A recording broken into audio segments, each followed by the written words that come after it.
नमः समय साराय स्वानुभूत्या चकासिते चित्स्वभावाय भावाय सर्वभावान्तरक्षिदे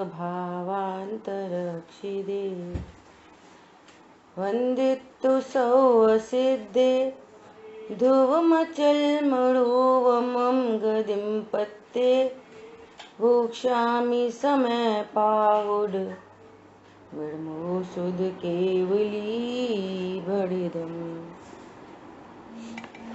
समय सारजी ग्रंथ आदिराज के अंदर अपन जीव जीव अधिकार पर चर्चा कर रहे हैं और इसमें भी अपन सर्व वर्णादि और रागादि इनसे भिन्न ज्ञान स्वभाव है, ऐसे 29 बोल के माध्यम से आचार्य देव भेद विज्ञान करा रहे हैं। इसकी अपनी चर्चा चल रही है।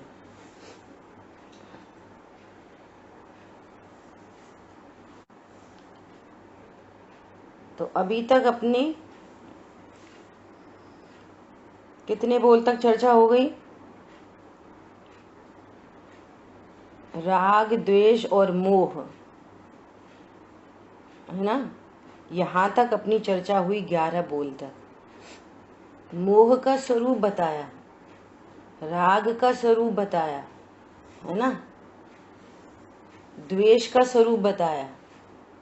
अब ये कह रहे हैं कि ये जो परिणाम उत्पन्न हो रहे हैं, मोह राग द्वेष रूप जो परिणाम उत्पन्न हो रहे हैं,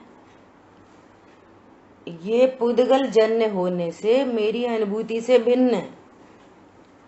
मतलब जो मोह है वो जीव नहीं है, जो राग है वो जीव नहीं है, द्वेष है वो जीव नहीं है, जीव की पर्याय में है लेकिन जीव नहीं है वो।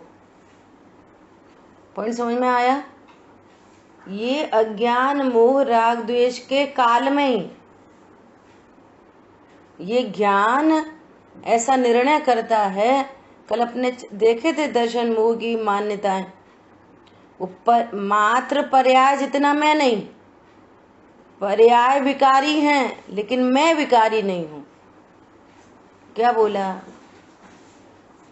पर्याय विकारी है, मैं विकारी नहीं हूं, मैं इनसे भिन्न हूं। और जिस ज्ञान ने ऐसा जाना तो मोह मिट गया। मोह मिटा तो मोह के चलते जो राग द्वेष हो रहे थे वे राग द्वेष मिटे। अभी वो ऑटोमेटिक प्रोसेस है। ये कह रहे हैं कि तुम हो कौन ये जानो। हम तो बहुत रागी हैं, द्वेषी हैं, मोही हैं। नहीं नहीं, तुम जीव हो। नहीं, अवस्था में तो हो रहा है, अवस्था में तो हो रहा है। अगर अपन अपनी अवस्था को नहीं माने और अवस्था के दोष को स्वीकार नहीं करें तो फिर गड़बड़ नहीं होएगी कि अवस्था के दोष को स्वीकार करो परंतु अवस्था जितना नहीं मानो और दोष को ही मत देखते रहो, निर्दोष तत्व को देखो। आ रही बात समझ में? आर्ट ऑफ लिविंग क्या कहती है? दोष को ही देखते रहोगे तो डिप्रेशन में चले जाओगे। पॉजिटिव एटीट्यूड, वो ऐसी बातें करते हैं। अब पॉजिटिव क्या है? पॉजिटिव मैं त्रिकाली ध्रुव हूं, ये पॉजिटिव है। ठीक है। अब अपना अगला बोल आ रहा है जिसको कह रहे हैं प्रत्यय। प्रत्यय क्या होता है? बंध का कारण सो प्रत्यय कहलाता है। और वहीं ब्रैकेट में लिखा है आश्रव। आश्रव तो कह रहे हैं ये बंध के कारण कौन कौन है? मिथ्यात्व, अविरति, प्रमाद। तो यहाँ प्रमाद नहीं लिखा लेकिन इसमें प्रमाद गर्भित है। कषाय और योग जिसके लक्षण हैं, ऐसा जो प्रत्यय आश्रव है वे सर्व ही जीव के नहीं हैं, क्योंकि वह पुद्गल द्रव्य के परिणाम में होने से अपनी अनुभूति से भिन्न है। क्या बोल रहे हैं? ये जो कर्म बंध के कारण है, कौन? प्रत्यय। प्रत्यय मतलब आश्रव। आश्रव बंध के कारण है। अभेद ज्ञान करो। आश्रव बंध के कारण है, मैं बंध का कारण नहीं। क्या बोला? बंध का कारण कौन है? आश्रव, मैं नहीं। और इसी भाषा में बोलो तो मैं तो निर्बंधता का कारण हूं। मैं तो निर्बंधता का कारण हूं, मैं बंध का कारण नहीं। अब अपन को ऐसे परिणाम हो रहे तो अपने को बंध नहीं होएगा। ये अपन अपन अपन मतलब कौन? अपन मतलब कौन? मैं बंध का कारण हूं। ओहो, मैं ही बंध का कारण हो जाऊं तो फिर निर्बंध कहां से होंगे? कैसे होंगे बोलो? सो कह रहे हैं ये जो प्रत्यय हैं, ये प्रत्यय क्या बोल रहे हैं? पुद्गल द्रव्य के परिणाममय होने से ये मेरी अनुभूति से भिन्न है, अर्थात ये मैं नहीं। अब इन प्रत्यय की चर्चा कर लेते हैं। देखो, इनका भी जिनवाणी में ज्ञान कराया है, अजीब का भी ज्ञान कराया है, आश्रव का भी ज्ञान कराया है, सबका ज्ञान कराया है। पर जिसका ज्ञान कराया है उसका अर्थ ये तो नहीं है कि ये तुम ही हो। इनका ज्ञान करा के क्या बोल रहे हैं कि ये सब तुम्हें दिखाई दे रहे परिणति में, परंतु इतने मात्र तुम नहीं हो, तुम तो महामहिम सत्ता हो। ठीक है। अब देखो, मिथ्यात्व की चर्चा तो अपनी हो गई। मिथ्यात्व अभी अपन दूसरे एंगल से पहले समझने की कोशिश करते हैं, तब इनके भी भाव ख्याल में आएंगे। देखो, मूल में जो घाती कर्म है वे क्या है? ज्ञानावर्णी, दर्शनावर्णी, मोहिनी और अंतरा। ठीक है। और मोहिनी के दो भेद हैं, दर्शन मोहिनी और चारित्र मोहिनी, है ना। दर्शन मोहिनी कर्म के उदय में मिथ्यात्व होता है, अतत्व श्रद्धान। और चारित्र मोहिनी कर्म के उदय में राग द्वेष होते हैं। सो वो चारित्र मोहिनी कर्म कितने प्रकार का है? अनंतानुबंधी, अप्रत्याख्यान, प्रत्याख्यान, संजुलन। ठीक है। और इनके फल में जो कषाय हैं, कषाय की चर्चा हो गई।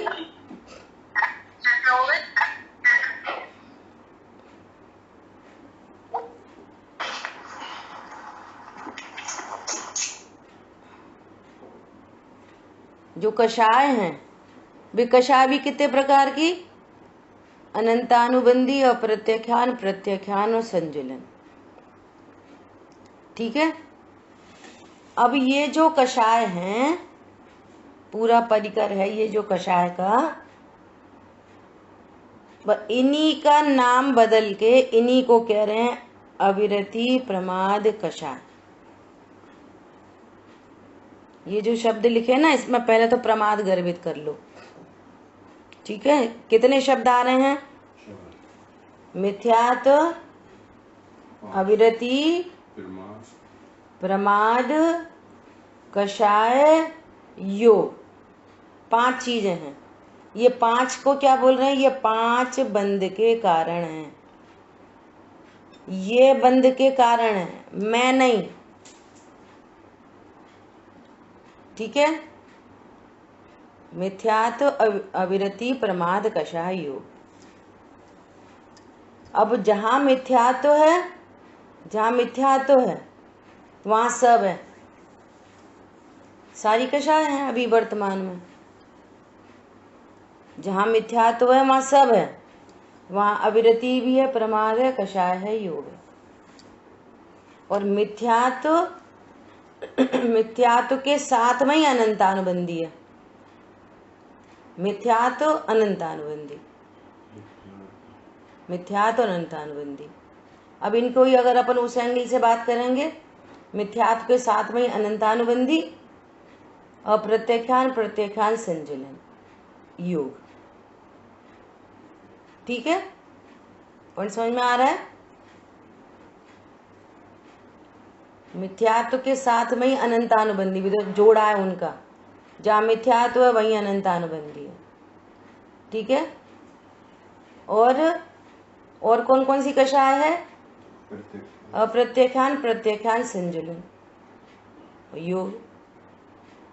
ठीक है, अब पहले योग को समझते हैं। योग क्या है? योग की चर्चा जिनवाणी में मन वचन काय नमोहु त्रियोग समाहारिक, मन वचन काय के एंगल से योग को कहा जाता है। सो ये मन वचन काय योग नहीं है। मन वचन काय तो ये एकदम पुद्गल की ही बात है ना। फिर ये योग क्या है? ये योग है आत्म प्रदेशों का परस्पंदन। देखो एक बात को समझना, यहाँ जो चर्चा चल रही है ना, वो ये चर्चा चल रही है कि मैं इनसे भिन्न हूं, है ना। अब किन से भिन्न हूं उनका परिचय, अब चूंकि ये अध्यात्म का ग्रंथ है, यहाँ पे अंडरस्टूड है कि आगम पढ़ के आए होगे, लेकिन अपनी क्लास में सब तरह के लोग हैं, तो फिर ऐसा मन होता है कि लाओ पहले इनका भी भली प्रकार ज्ञान कराएं। जैसे सहनन संगनन आदि की सब चर्चा हुई ना, राग द्वेष मोह, ऐसे ही अपन अब इनकी चर्चा कर रहे हैं, अविरति प्रमाद कषाय योग की। ठीक है, यहाँ पे तो टॉपिक ये चल रहा है कि इससे मैं भिन्न हूं, तो ये वाली बात को ख्याल में रखना, क्योंकि जब भी अन्य की चर्चा आती है तो हमारा ज्ञान उधर जाके, महिमा इसकी है त्रिकाली ध्रुव भगवान आत्मा की, इससे भिन्न मैं भगवान आत्मा हूं, ये पर्पस है। सो पर्पस ख्याल में रखना, और किससे भिन्न हूं उसका भी ज्ञान होना चाहिए। नहीं तो मैं योग में अपनापन, अविरति में अपनापन, प्रमाद में अपनापन, नहीं, इनसे तो मैं भिन्न हूं। ठीक है, तो योग अपन चर्चा कर रहे हैं योग की, तो जहां मन वचन का योग, ऐसा त्रियोग चर्चा है, जगह जगह मिलेगी चर्चा आपको। तुरंत मां भेद विज्ञान मन वचन काय ये योग नहीं। ठीक है, वचन पुद्गलात्मक, काय पुद्गलात्मक, और मन द्रव्येंद्रिय होने से वो भी पुद्गलात्मक। आ रही बात समझ में? ये अब योग क्या चीज है कि आत्म प्रदेशों का, इनके निमित्त से आत्म प्रदेशों का जो हलन चलन है, परिस्पंदन है, उसको योग कहते हैं। आत्मा में जैसे ज्ञान गुण है ना, ऐसे योग नाम का गुण है। जैसे ज्ञान गुण शक्ति रूप है, ज्ञान गुण शक्ति रूप है, श्रद्धा गुण शक्ति रूप है ना, ऐसे ही योग गुण भी शक्ति रूप है। और जैसे इन पर्यायों के दो प्रकार के परिणमन, सम्यक रूप और विकार रूप, ऐसे यहाँ पे जो योग का जो परिस्पंदन है, ये योग गुण का विकार रूप परिस्पंदन है। ठीक है, तो ये आत्म प्रदेशों का हर समय हलन चलन हो रहा है, परिस्पंदन हो रहा है, हर समय वाइब्रेशन।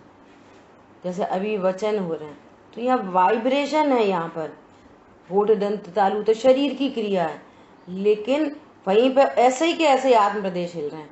ये उंगली हिल रही है, ऐसे कैसे आत्म प्रदेश हिल रहे हैं। ठीक है, तो वो जो शक्ति है, जो शक्ति वो भाव योग है, और आत्म प्रदेशों का परिस्पंदन है वो द्रव्य योग है। और एक चर्चा ऐसे भी आती है कि जो आत्म प्रदेशों का परिस्पंदन है वो भाव योग है, और मन वचन काय को कह देंगे द्रव्य योग है। ये समझने की बात है। ठीक है, इतनी बात हुई। अब क्या कह रहे हैं, जो आत्म प्रदेशों का परिस्पंदन है, इसके निमित्त से, जैसे चुंबक होती है ना, चुंबक जहाँ रखी हो तो उसके सराउंडिंग में जो लोहा हो तो उसको अट्रैक्ट करती है, चिपक जाते हैं उससे, ऐसे अट्रैक्ट करती है। ऐसे ही ये योग में कर्म परमाणुओं को अट्रैक्ट करने की शक्ति है, सो वे अट्रैक्ट होते हैं। तो जिनवाणी में क्या कहा है, योग से आत्म प्रदेशों के परिस्पंदन से क्या होता है, प्रकृति और प्रदेश बंद होता है। बंद के कारण की चर्चा चल रही है ना, बंद के कारण क्या,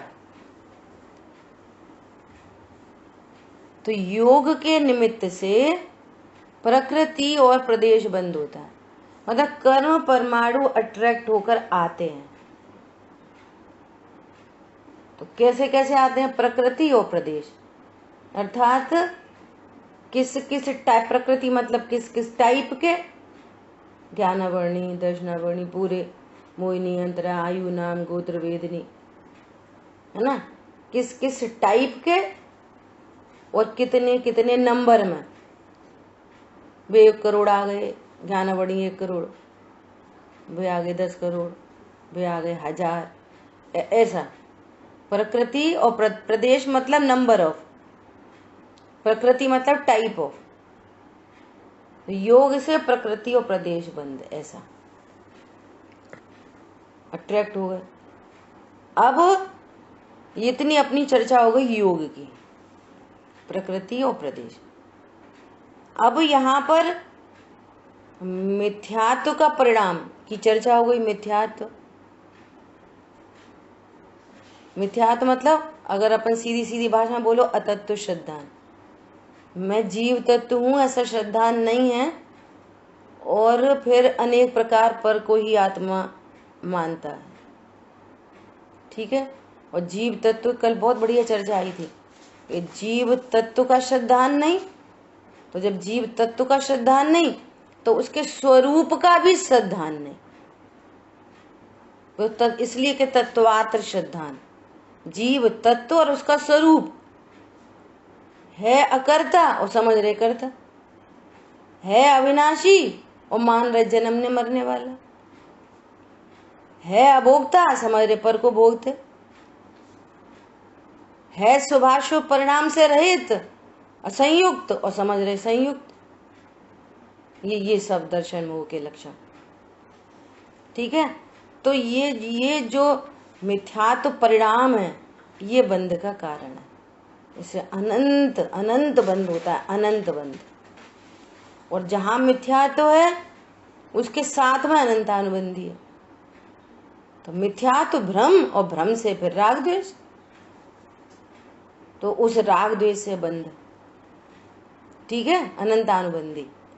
अभी सुनना ध्यान से, कैसे चर्चा चल रही थी कि राग द्वेष से भी बंध है ना। अभी सब चर्चा आई अवृत्ति प्रमाद कषाय, वो राग से अल्प बंध है, मिथ्यात्व से अनंत बंध है। राग द्वेष 4 गति का कारण होते हैं, मिथ्यात्व तो निगोध का कारण होता है। थोड़े बहुत परिणाम सुधर गए ना, थोड़े बहुत परिणाम सुधर गए तो फिर गति सुधर जाएंगी, थोड़ी बहुत गतियां, लेकिन अनंत बंध नहीं सुधरेगा। निगोध का रास्ता खुला ही रहेगा, वहां कहीं और आयु पूर्ण होके फिर निगोध, चलो निगोध, ऐसी स्थिति है। इसलिए मिथ्यात्व को सप्त व्यसनादि से भी बड़ा पाप जानकर जिन शासन में पहले छुड़ाया है। वो सप्त व्यसन से भी बड़ा पाप है मिथ्यात्व।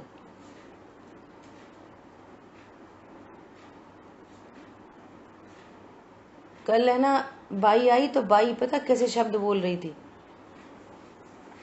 देखो वही प्रेम, सही बात है भाभी, प्रेम भाव होना चाहिए सब में, प्रेम भाव, बोलो प्रेम भाव होना चाहिए, है ना। और कोई के प्रति खराब परिणाम मत रखो, उससे अपनी आत्मा शुद्ध होती है। ये शब्द थे उसके, आत्मा शुद्ध होती है। कोई के प्रति खराब परिणाम नहीं रखो, और प्रेम भाव, हमें तो याद आ गई प्रेम भाव सब जीवों में। कल्पना करो भैया, ये वचन तो सब बोलते हैं, और छता पता नहीं आत्मा क्या, शुद्धता क्या बोल रहे, और हम भी ऐसे ही बोल रहे। कौन बोलेगा कि लड़ाई झगड़ा वो सब जीवों में? भैया वो प्रेम भाव क्या चीज है, खराब परिणाम क्या चीज है, मिथ्यात्व तो क्या चीज है, कौन महापाप है, ये तो समझना पड़ेगा। हमारी कहानी भी उधर ही तक रुकी रह जाए, ऐसा नहीं। ठीक है, तो मिथ्यात्व और अनंतानुबंधी जोड़ा है साथ साथ। मिथ्यात्व, जहां मिथ्यात्व गया तो वह अनंतानुबंधी भी चली गई, साथ में ही रहते हैं, साथ ही चले जाते हैं ये। अब वो जीव सम्यक दृष्टि हो गया। वो क्या हो गया? सम्यक दृष्टि। अब देखो, सम्यक दृष्टि जीव को भी अप्रत्याख्यान कषाय है। अब अप्रत्याख्यान कषाय कहो या अविरति कहो, इस एंगल से अविरति, और उधर से बोलो तो अप्रत्याख्यान। तो ये अप्रत्याख्यान कषाय क्या होती है कि ये अप्रत्याख्यान कषाय, सम्यक दर्शन तो हो गया, सदाचार हो गया, अन्याय नीति अवक्षादि का त्याग हो गया, लेकिन व्रत नहीं आ पाते उसके जीवन में, व्रत। इसलिए उसको क्या बोलते हैं? अविरति। तो अब जितनी अविरति है उतना बंद होता है, लेकिन अनंत बंध मिथ्यात्व का और अनंतानुबंधी का बंद हो गया। अब ये बंद नहीं होगा। क्यों नहीं होगा? ये परिणाम नहीं है, ऐसे परिणाम नहीं है, परिणामों से बंद है और परिणामों से मोक्ष। सो अब ये परिणाम नहीं है, परिणाम नहीं है तो वैसा बंद नहीं है। तो मिथ्यात्व का बंद नहीं, अनंतानुबंधी का बंद नहीं।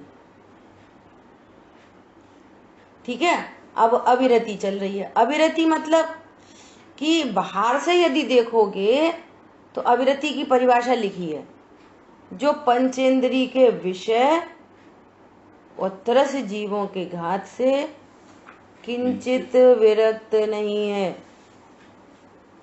पांच इंद्री और छठवा मन, 6 इंद्री और षटकार के जीव, तो ऐसे 12 प्रकार के व्रत उसकी लाइफ में बिल्कुल नहीं है, परंतु सम्यक दृष्टि है।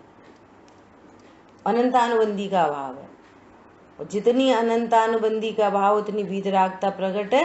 सो वीतरागता की एक धारा चल रही है, वही अविरति। ठीक है, अब इसी स्वभाव के आश्रय से अविरति मिटती है। तो अविरति गई, तो अविरति का बंध नहीं है। अभी किसका बंध है? प्रत्याख्यान है। अब इसी को क्या कहते हैं? प्रमाद। जहां प्रत्याख्यान, अभी अविरति जाने से, मिथ्यात्व और अनंतानुबंधी जाने पर चौथा गुण स्थान है ना, और अविरति चली जाने से 5वां गुण स्थान। अविरति चली गई, 5वां गुण स्थान। अब प्रत्याख्यान का उदय है, तो प्रत्याख्यान के उदय में उस जीव को अणुवृत्ति तो हो गया, किंचित विरक्त हो गया। किनसे? 5 इंद्री के विषय, मन के विकल्प और षटकार की जीवों से की हिंसा से अब अणुवृत्ति हो गया। वो किंचित व्रत उसकी लाइफ में आ गई। बाहर से चरणान योग के एंगल से देखोगे, अंतरंग में 2 कषाय चौकड़ी के अभाव की वीतरागता, सम्यक दर्शन और 2 कषाय का अभाव, और बाहर में ऐसा दिखाई देगा अणुवृत्ति। ठीक है, परंतु महाव्रत नहीं हो पा रहे। जब तक प्रत्याख्यान है तब तक महाव्रत नहीं हो पा रहे। ठीक है, फिर उसका भी अभाव होता है तो महाव्रती हो जाता है। और महाव्रती में बार बार कंडीशन बनती है, 6वां 7वां 6वां 7वां। तो 6वां जो गुण स्थान है उसको प्रमत्त दशा कहते हैं। छठवें गुण स्थान को क्या कहते हैं? प्रमत्त दशा। वो परिणामों के बीच में आता है। और 7वां गुण स्थान है वो अप्रमत्त दशा है। सो जो ये प्रमत्त दशा में 28 मूल गुण पालन होते हैं, उसको यहाँ पर आश्रव कह के बंध का कारण कह रहे हैं। वे 28 मूल गुण बंध के कारण है, क्योंकि वो 28 मूल गुण प्रमत्त दशा है, और प्रमत्त है सो कषाय है, और कषाय है सो बंध का कारण है। समझ में आ रही है? छठवां गुण स्थान प्रमत्त दशा है। छठवां गुण स्थान क्या है? प्रमत्त दशा। और छठवें गुण स्थान में 28 मूल गुणों के पालन होते हैं। ठीक है। और प्रमत्त दशा मतलब कषाय की दशा, और जहां कषाय है वहां बंद है। आ गई बात समझ में? और 7वां गुण स्थान अप्रमत्त दशा है। तो अभी क्या कह रहे हैं कि अब वो प्रमाद भी मिट गया, प्रमाद भी मिट गया। अब लास्ट में बोल रहे हैं कषाय। लास्ट में क्या बोल रहे हैं? कषाय। अविरति, प्रमाद, कषाय। तो भैया अविरति भी कषाय है, प्रमाद भी कषाय है, वो कषाय तो कषाय है ही। ऐसा नहीं समझना कि वो अब ये कषाय में किसको कर, यहाँ पे किसकी बात चल रही है? अब संजुलन रह गई अकेली। क्या रह गई? संजुलन। और उस संजुलन का अब वो छपक श्रेणी आरोहण हुआ हो रहा है ना। अब आगे के गुण स्थान तो निर्विकल्प अनुभूति के, तो वो संजुलन का उदय, तीव्र उदय, मंद उदय, मंदतम उदय है ना। तो वहां पर भी अबुद्धि पूर्वक राग चल रहा है 8वें, 9वें, 10वें गुण स्थान में। और 10वें गुण स्थान में जाकर संपूर्ण कषाय का अभाव होता है। समझो, पहले गुण स्थान से लेकर 10वें गुण स्थान तक कषाय, जितनी कषाय है उतना बंद है। गुण कहाँ तक कषाय है? पहले गुण स्थान से लेकर 10वें गुण स्थान तक। और ये जीव स्वरूप नहीं समझता तो क्या कहता है? कषाय तो हो रही कषाय। अरे तुम्हें स्वरूप नहीं जाना तो कषाय तो है ही है। पॉइंट समझ में आया? स्वरूप जानोगे, त्रिकाली ध्रुव का आश्रय करोगे तो कषाय मिटेगी, और जितना आश्रय करोगे उतनी कषाय मिटेगी। आश्रय करते ही रहोगे और मिट जाएगी, और स्वभाव से परिणति हटेगी नहीं तो पूरी कषाय का अभाव हो जाएगा। अब बातों बातों में वो कम ज्यादा के चक्कर में रहता है। कम कर लो, ज्यादा कर लो। जो ज्यादा दिख रही है तीव्र कषाय, नहीं भैया कषाय, हम तो शांत। भगवान आत्मा का आश्रय नहीं, कषाय। देखो, अनादि काल से जीव ने स्वरूप को नहीं जाना। स्वरूप को नहीं जाना तो मूल में ये जो बंध के, ध्यान से सुनना, ये जो बंध के कारण की बात चल रही है ना, क्या क्या? मिथ्यात्व, वहां अनंतानुबंधी, अविरति, प्रमाद, कषाय और योग। योग की चर्चा अपनी हो गई। इन सब को बंध का कारण कहा जा रहा है ना। तो इनके पीछे कौन है? अज्ञान। स्वरूप नहीं जाना तो ये पूरे कर्म बंधे हुए हैं ऐसे 8 के 8। और मोहिनी कर्म की बात करें तो दर्शन मोह भी बंधा हुआ है, और चारित्र मोह के सारे अप्रत्याख्यान, प्रत्याख्यान, संजुलन, सारे के सारे कर्म का बंधन हो रखा है। क्या बोला? स्वरूप नहीं जाना तो सर्व कर्मों का बंध हो रखा है। अब स्वरूप जानेंगे तो सारे कर्म मिटेंगे। 1 by 1, 1 by 1 मिटते चले जाएंगे। आ रही बात समझ में? अनादि से स्वरूप जाना नहीं है तो कितने कर्मों का बंध? कि पूरे 8 कर्मों का बंध। और जहाँ 8 कर्मों का बंध है तो वह 8 प्रकार के ये सब कारण बन रहे हैं। और स्वरूप को जाना, जैसे ही स्वभाव का आश्रय हुआ ओ मैं तो त्रिकाली ध्रुव हूं, मैं इन सब बंध के कारणों से भिन्न, मैं तो त्रिकाली ध्रुव हूं। ये बंध के कारण है, मैं बंध का कारण नहीं। मेरे आश्रय से निर्बंध होते हैं। देखो, अब निर्बंध से पहले स्वरूप को जाना नहीं तो अज्ञान मोह राग द्वेष दोष उत्पन्न होते हैं। स्वरूप को जाना नहीं तो अज्ञान मोह राग द्वेष ये दोष उत्पन्न हो रहे हैं। दोष उत्पन्न हो रहे हैं, वहां पर योग भी है, तो योग से प्रकृति प्रदेश और इन दोषों से स्थिति अनुभाग, ऐसा बंद हो रहा। कितने समय तक के लिए बंधेंगे स्थिति, और कितना फल देंगे, फल देने की कितनी सामर्थ्य होगी तो उतना फल देंगे। तो कषाय से स्थिति अनुभाग। अनंतानुबंधी कषाय है कि वो चली गई तो अप्रत्याख्यान है, तो अप्रत्याख्यान संबंधी स्थिति अनुभाग। प्रत्याख्यान है तो उस संबंधी, संजुलन है तो उस संबंधी, ऐसे स्थिति अनुभाग कषाय के अनुसार स्थिति अनुभाग पढ़ते हैं। समझ में आ रही है? और जहां स्वरूप को जाना, तो स्वरूप को जानने पर अज्ञान मोह राग द्वेष ये दोष मिटते हैं। ये दोष मिट गया, ज्ञान मिट गया, मोह मिट गया, अनंतानुबंधी राग द्वेष मिट गया। अब अनंतानुबंधी राग द्वेष ही नहीं है तो फिर बंध कैसे होगा? तो बंध नहीं होता। फिर क्या होता है? नया कर्म बंधा नहीं है, पूर्व में भरे पड़े हैं, उनकी निर्जरा होती है, उनकी निर्जरा चल रही है। आ रही बात समझ में? सीधा सीधा कॉन्सेप्ट है। अब मिथ्या तो चला गया, अनंतानुबंधी चली गई। कैसे गई? इनकी अनुभूति से मैं भिन्न हूं, इससे मिटेगा। फिर इसी का आश्रय अगेन आंशिक शुद्धि जिससे प्रगटी, अपूर्ण शुद्धि उससे पाऊं। सिमंदर भगवान की स्तुति में है ना, आंशिक शुद्धि जिससे प्रगटी, अब पूर्ण शुद्धि उससे पाऊं। मैं ज्ञानानंद स्वभावी हूं, मैं प्रत्यय वाला नहीं, मैं ज्ञानानंद स्वभावी हूं।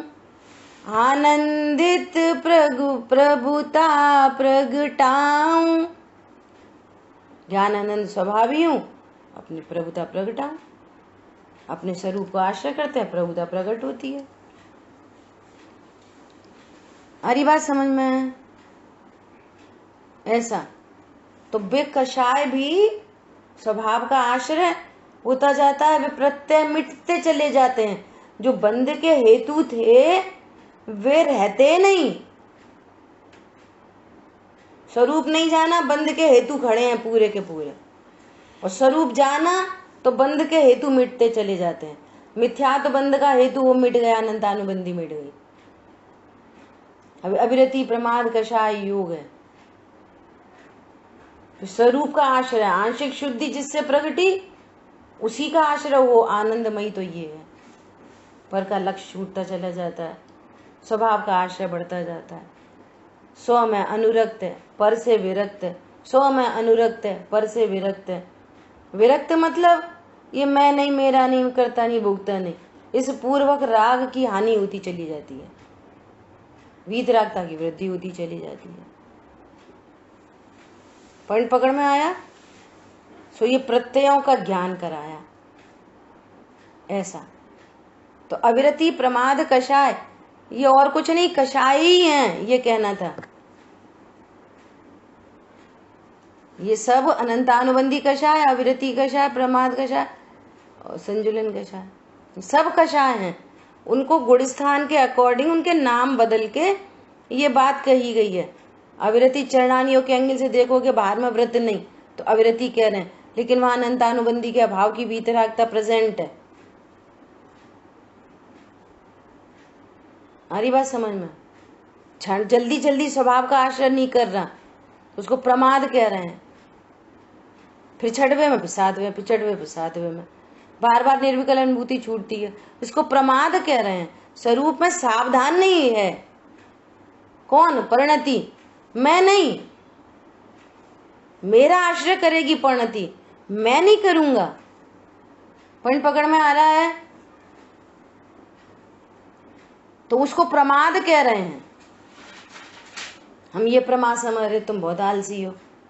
अरे बहुत आलसी है ना जो सोते ही रहते, कुछ करते नहीं, धरते नहीं। ये जो आलसपना है ना, ये तो लौकिक आलसपना है, इसका तो इतना सा बंद है। लेकिन स्वरूप की असावधानी अनंत बंद है इसका, अनंत बंद, अनंत बंद। यहाँ तो इस छठवें गुणस्थान को प्रमाद कह रहे। तो पहले गुणस्थान क्या है?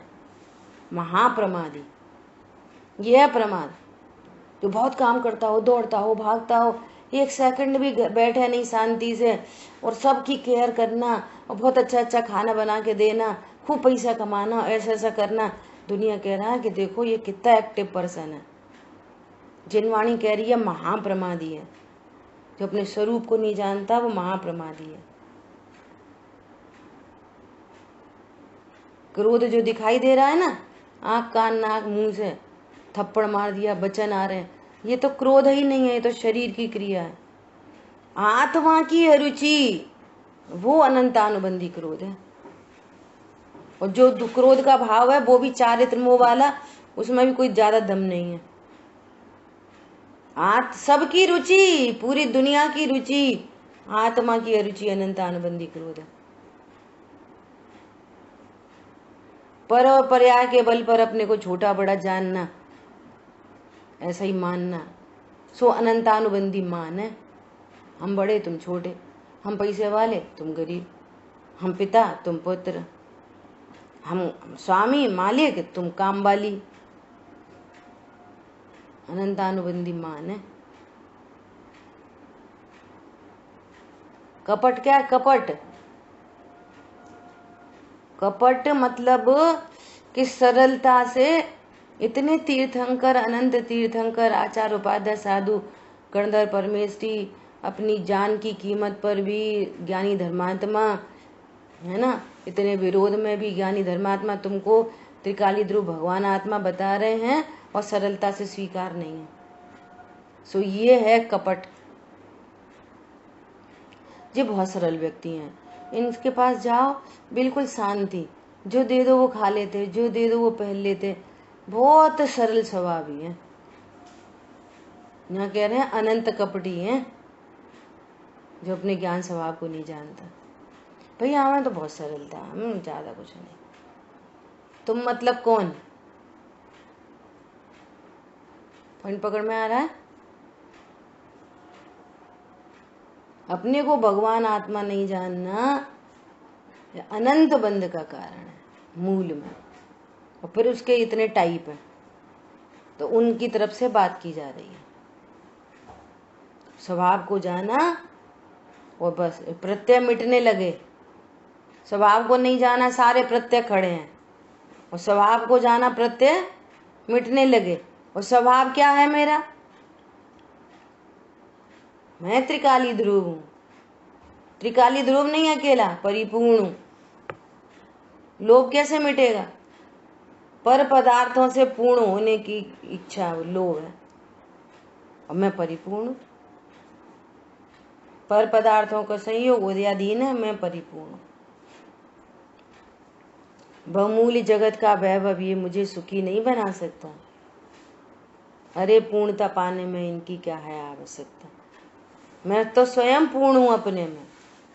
जो परिणति ऐसा निर्णय करती है वो परिणति भी पूर्ण हो जाती है, और मैं तो पूर्व से ही पूर्ण हूं, परिपूर्ण पदार्थ हूं मैं। आ रही है बात समझ में?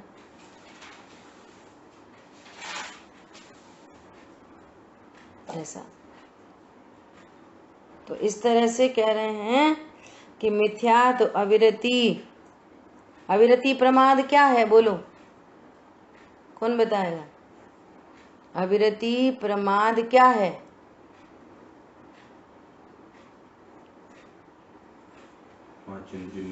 बोलो।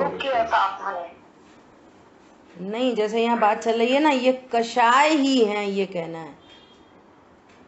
अविरति ही कषाय है और प्रमाद भी कषाय है, और कषाय तो कषाय है ही है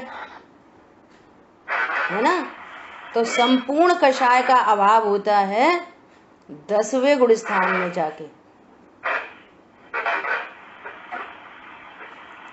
8वें में भी कषाय है संजुलन, 9वें में भी कषाय है, और 10वें में कषाय का सूक्ष्म लोभ, 10वें गुण स्थान में सूक्ष्म लोभ का अभाव होता है, सो सीधे 11वां गुण स्थान प्रकट होता है। सूक्ष्म लोभ, इसलिए कह रहे हैं लोभ पाप का बाप है। कैसा लोभ होता है वहां पे, वो परिणाम उनको पता नहीं चलता, वे तो निर्विकल अनुभूति में है, और लोभ का परिणाम चल रहा है। सर्वज्ञ भगवान को दिख रहा है कि देखो यहाँ पे सूक्ष्म लोभ विद्यमान है। कैसा लोभ होएगा, बस यही लोभ होएगा, जल्दी अनंत बने, सिद्ध बने, बस सिद्ध बनने का लोभ। लोभ तो लोभ है, तो जितना लोभ है उस समय उतना बंद होता है। 10वां गुण स्थान निर्विकल अनुभूति का, सूक्ष्म लोभ है तो वहां उतना बंद होता है। ठीक है, तो मिथ्यात्व, अनंतानुबंधी, अविरति, प्रमाद, कषाय, ये सब कषाय ही हैं। तो कषाय का लास्ट में नाम लिखा है, तो कोई समझे अविरति कुछ और है, प्रमाद कुछ और है, कषाय तो ये है कषाय। तो भैया अविरति प्रमाद सब कषाय हैं, ये कहना है। योग है तो सबसे लास्ट में खत्म होता है। सर्व कषायों का अभाव होने पर फिर जब अनंत दशा होती है वहां पर भी योग है। सिद्ध बनने से पूर्व अयोगी जिन होते हैं और सिद्ध बन जाते हैं। फिर जब सिद्ध बनते हैं फिर कभी भी आत्म प्रदेशों का परिस्पंदन नहीं होता। सर्व योग का अभाव 14वें गुण स्थान में होता है, तब सिद्ध बनते हैं। बस जस्ट 5 शब्द अ ई रे ले, ये जो 5 शब्द का उच्चारण है, इतने में जो टाइम लगता है, फिर उतनी देर के लिए वो अयोगी जिन दशा होती है बस, और सीधे सिद्ध। फिर अब कभी भी आत्म प्रदेशों का परिस्पंदन नहीं होगा। और देखो गजब की बात, सिद्ध कहाँ पे बनते, इधर ही मध्य लोक में, अनंत मध्य लोक में है ना, और फिर वो ऊर्ध्व गमन से वहां जाते हैं सिद्ध क्षेत्र में। तो इतना गमन होएगा 7 राजू का, लेकिन आत्म प्रदेश एक नहीं हिलेगा। अब वो योग गुण की शुद्ध पर्याय प्रकट हो गई। आ रही बात समझ में? तो इस तरह से अपनी प्रत्यय की चर्चा हुई। तो मैं कौन हूं? मैं प्रत्यय हूं। मैं कौन सा प्रत्यय हूं, बोलो? मैं कौन हूं? निर्बंध स्वरूप सर्व, हाँ, सर्व प्रत्ययों से रहित वे जो प्रत्यय है ना, मिथ्यात्व, अविरति, प्रमाद, कषाय, योग, ये पुद्गल द्रव्य के परिणाममय होने से मेरी अनुभूति से भिन्न है। मैं इनसे भिन्न जीव तत्व हूं। हरी बात ख्याल में? अभी देखो क्या बोल रहे हैं। अभी है अपने पास 5-7 मिनट। अब क्या कह रहे हैं? जो ज्ञानावर्णी, दर्शनावर्णी, वेदनी, मोहिनी, आयु, नाम, गोत्र और अंतराय रूप कर्म है, वह सर्व ही जीव का नहीं। अच्छा, प्रत्यय में जो एक बात बोली थी वो सबको हाईलाइट हुई कि नहीं हुई? कि ये बंद के कारण क्यों स्टैंड है? स्वरूप को नहीं जानने से। तो इनके पीछे भी कौन खड़ा है? अज्ञान। ये प्रत्यय क्यों स्टैंड है? क्योंकि अज्ञान है, और जहां अज्ञान मिटा वहां प्रत्यय मिटे। ये मूल पॉइंट ध्यान में रखना। मिथ्यात्व बंध का कारण है। तो मिथ्यात्व क्यों है? स्वरूप को नहीं जाना।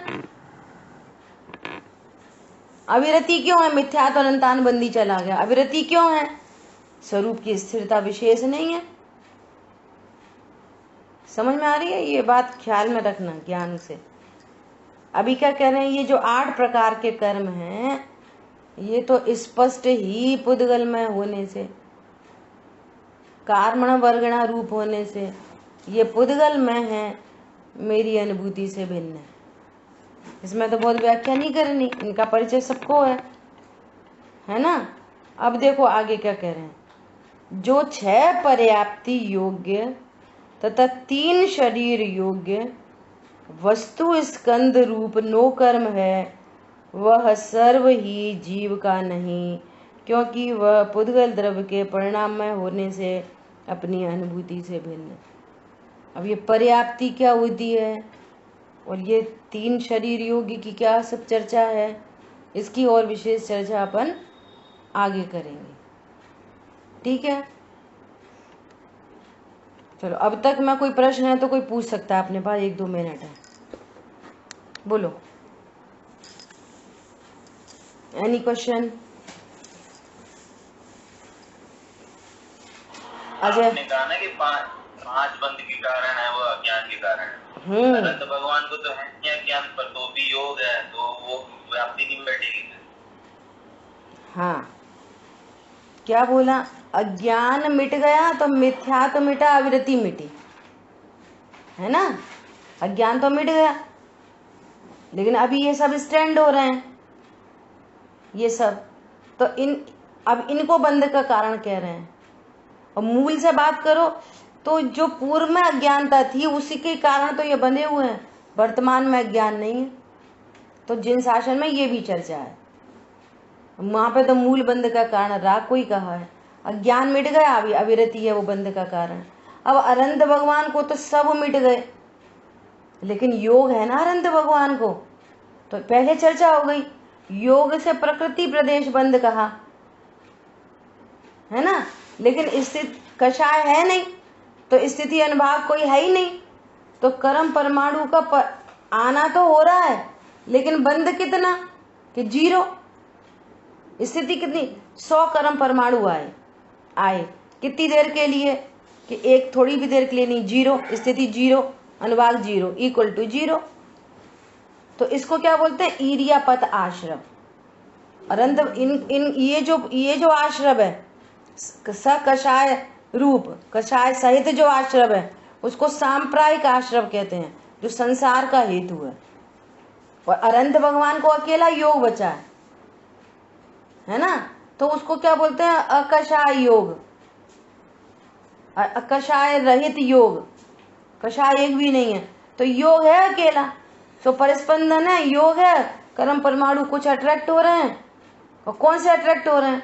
अब ये वाले नहीं होंगे, मिथ्यात्व अविरति प्रमा, ये वाले नहीं होंगे। कौन से अट्रैक्ट हो रहे हैं? सारे घाती कर्मों का अभाव हो गया, कौन से परिणाम सब खत्म, सिर्फ 7 अवेदनी संबंधी ओनली, बस उतना ही है। बाकी तो घाती कर्मों का तो अभाव ही हो चुका है। सो उसको ईर्यापत आश्रम कहते हैं। कर्म परमाणु आते हैं और सब अभाव होता है, ईर्यापत। और ये कैसा है? सांप्रायिक। सांप्रायिक आश्रम मतलब जो संसार के हेतु होते हैं, ईर्यापत मतलब जो संसार में हेतु नहीं बंधेगा। वो तो धूली कब चिपकती है कि जब तेल हो है और रूखी दीवार हो और उस पर फेंको, धूली चिपकती नहीं है, वहीं के वहीं गिर जाती है। ऐसा तो योग होने से आश्रम तो है लेकिन बंध नहीं है। बंध का मूल हेतु ये है। आश्रम को क्यों उपचार है, आश्रम तो उपचार है। आश्रम को बंध के हेतु में क्यों गिना है? क्योंकि प्रकृति प्रदेश के कारण कर्म परमाणु इससे अट्रैक्ट होते हैं। वो अट्रैक्ट हुए तो इसको कह दिया प्रकृति प्रदेश, और मूल तो कषाय है, तो उससे स्थिति अनुभाग हो रहे हैं, तो कषाय पूरी मिट गई है। योग पर भी उपचार ही जा रहा है वास्तव में। ठीक है, ये पूरी चर्चा तत्वा सूत्र जी में आपको 6वें अध्याय में नहीं, कल अपन ने कौन सा पढ़ा था? 8वां पढ़ा था ना, तो 8वें में पहला श्लोक था। देखो 1 मिनट होल्ड करना, देखो जहाँ योग की चर्चा देखो 515 पेज पे जो पहले सूत्र में योग का स्वरूप है ना, वहां पर चर्चा की है। देखो क्या कह रहे हैं, योग बंध का गौण कारण है, यह तो प्रकृति और प्रदेश बंध का कारण है। बंध का मुख्य कारण तो मिथ्यात्व, वृत्ति, प्रमाद, कषाय है। और इन चारों में भी सर्वोत्कृष्ट कारण तो मिथ्यात्व ही है। मिथ्यात्व को दूर किए बिना अवृत्ति आदि का बंध के कारण दूर ही नहीं होते। यह अबाधित सिद्धांत है। अब इसकी योग की और डिटेल्ड चर्चा 6वें अधिकार में 8वां अध्याय है ना, पृष्ठ नंबर 406। एक सेकंड होल्ड करना है ना, 406। इसमें बहुत चर्चा आई योग की, कषाय योग, अकषाय योग, है ना। और यहाँ पर सबसे लास्ट में फिर यही वाली बात कही कि योग है जो वो गौड़ कारण है, मूल कारण तो कषाय है। ऐसी पूरी चर्चा हुई है। कषाय योग सांप्राय योग वो आश्रव है, और अकषाय योग, ठीक है। और सब पढ़ना इसमें 6वें अध्याय का सूत्र नंबर 1, 2, 3, 4 पढ़ करना स्वाध्याय, तो उसमें बहुत चर्चा आपको मिलेगी। और अपना पर्पस इनका ज्ञान कराना था, और यहाँ तो भेद विज्ञान की चर्चा चल रही है कि इनसे भिन्न मैं बंध का कारण नहीं, मैं निर्बंध स्वरूप भी हूँ, और जो परिणति मेरा आश्रय करती है वहाँ निर्बंधता प्रकट होती है। सो मैं तो ये हूँ, और इसको नहीं जानने से परिणति में विकार होता है। ये कर्म बंध के कारण उत्पन्न होते हैं, और बंध के कारण उत्पन्न होते हैं तो बंध होता है। स्वरूप को नहीं जानने से बंध के कारण उत्पन्न होते हैं, स्वरूप को जानने से बंध के कारण मिटते हैं। और जहाँ कारण है वहाँ कार्य होता है, जहाँ दोष है वहाँ बंध होता है। जितनी निर्दोषता प्रकट होती है उतने निर्बंध होते हैं। और स्वभाव तो हर समय निर्बंध मौजूद ही है, निर्दोष स्वभाव मौजूद है। ज्ञान स्वरूपी भगवान आत्मा मौजूद है, हर समय मौजूद है। क्लियर हुआ अजय भैया? क्लियर हो रहा है आपको? बोलो। चलो बढ़िया, शेष चर्चा आगे करेंगे। जिन वाणी के ज्ञान से सूझे लोकालो, सो वाणी मस्तक नमो सदा देत हूँ। बोलिए द्वाशांग मही जिनवाणी माता की जय हो। जय जिनेन्द्र सभी को। जय सभी को।